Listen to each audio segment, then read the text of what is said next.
রাগ করতেছো কেন? হ্যাঁ, অযথা রাগ করতেছিস কেন? আমি না এই জন্য তোমার তুই তো ইগোতে দিচ্ছিস কেন? আচ্ছা চলেন, লেট হয়ে যাচ্ছে। চল।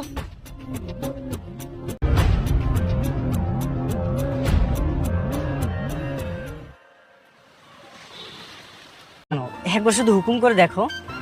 তুমি তো ভালো করেই জানতে আমি তোমার সঙ্গে বিয়ে করতে রাজি ছিলাম না। হ্যাঁ, তুমি এখন থেকে বাসায় আর কোনো কাজ করবা না। বাসায় যে কাজের লোক আছে সে সব কিছু করবে। দরকার হলে নতুন লোক রাখবো আমি। আমার ডিভোর্স হয়ে গেছে। আচ্ছা, আমি তো তোমার বউ, তাই না? আমি যদি তোমাকে ডিভোর্স না দিই তাহলে তারা কিভাবে ডিভোর্স করাবে? কথা না শুনলে কিন্তু আমি তোমাকে কোনোদিন মেনে নিব না। এখন আমি কোথায় যাব বলো? একদিকে তুমি, আরেকদিকে তোমার বাবা মা। আপা, শুনলাম মেয়েকে বিয়ে দিচ্ছেন, ঘর জামাই নাকি পেয়েছেন? সবই আপনাদের দোয়া। কি রান্না করব? রাতে? আচ্ছা, আমি তোমাকে ভেবে একটু পরে বলছি। তুমি এখন একটা কাজ করো। আমি এখনই পরিষ্কার করে দিতেছি। আচ্ছা, আপনি জানেন, ঠিক বলেছেন আপা। বাবা, ঝাড়ু দেওয়া হয়ে গেলে একটু পানি দিয়ে ভালো করে মুছে দিও। এক কাজে তো দুই কাজ হয়ে গেছে আপনার। কি যে বলেন, দুই কাজ কেন, সব কাজ করে দেয়। হ্যাঁ, একটু ভালো করে মুছে।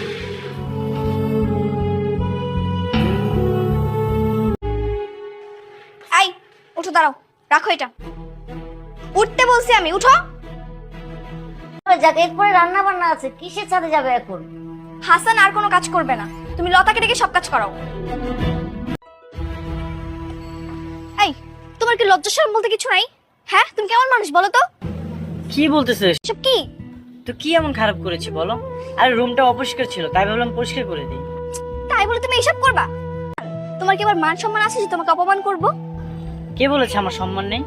আমি বলছি, রাস্তায় একটা রিকশাওয়ালা তোমার কষ্ট করে উপার্জন করে, আমি এই বাড়িতে কাজ করতেছি না? কষ্ট করে উপার্জন করি না? উফ, তোমাকে বোঝানোর মতো ক্ষমতা আমার নাই।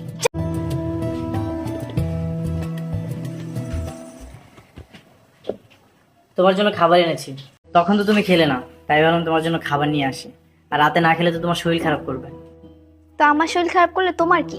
তুমি তো পেরেছি বলেই তো এই বাড়ির ঘর যাও, আর এর জন্য তো তোমাকে ভালোবাসার সুযোগ পেয়েছি।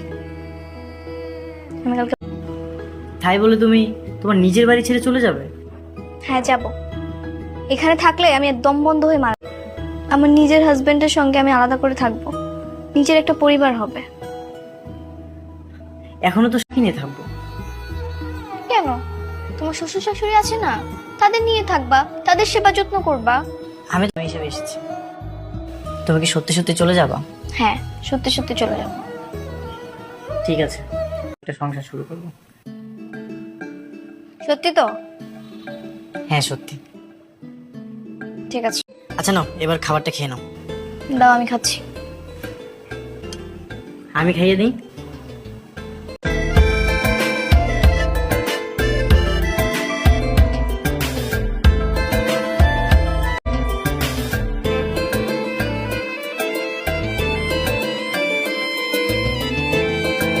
বেলা হয়ে গেল, এখনো নাস্তা নাই। গেল কই সব? হাসান, হাসান, আই লতা, বাবা যারা এখনো ঘুমাচ্ছে, নাস্তা কি আমি বানাবো? হাসান, চলে যাচ্ছিস মানে? তোর ভালোর জন্য আমি ঘর জামাই আনলাম, আর তুই ঘর ছেড়ে জামাই নিয়ে চলে যাচ্ছিস? যাবি বা কোথায়? যেখানে ইচ্ছে সেখানে যাবো, কিন্তু তোমাদের সঙ্গে আর থাকবো না। ও, তা থাকবে কেন? হলো না, তুমি এখন আমার মেয়েকে পটিয়ে পাটিয়ে নিজের বাড়িতে নিয়ে যাচ্ছ? না মা, নীলা চাচ্ছে তো তাই। চুপ থাকো তুমি। কিন্তু তোমরা যা করছো, এতে আমার স্বামীকে নিয়ে এখানে থাকা আমার পক্ষে সম্ভব না। ঠিক আছে, যাবি যা। শুধু বাবার হোটেল থেকে বের হয়ে দেখ না, পৃথিবীতে দুবেলা দুমুঠো ভাতের মূল্য যে কত বেশি সেটা বের হলে টের পাবি।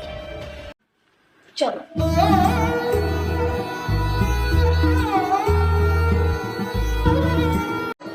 এটা নিয়ে একদম তুমি টেনশন করো না।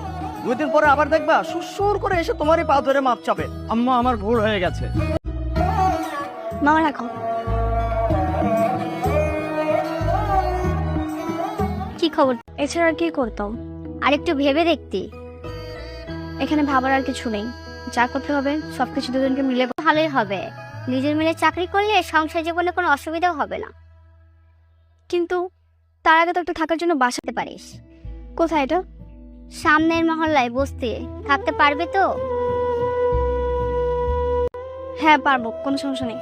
আচ্ছা ঠিক আছে, আমি একটু ফোন দিয়ে দেখতেছি। আচ্ছা তুই কথা বল, আমি ওর সাথে একটু কথা বল।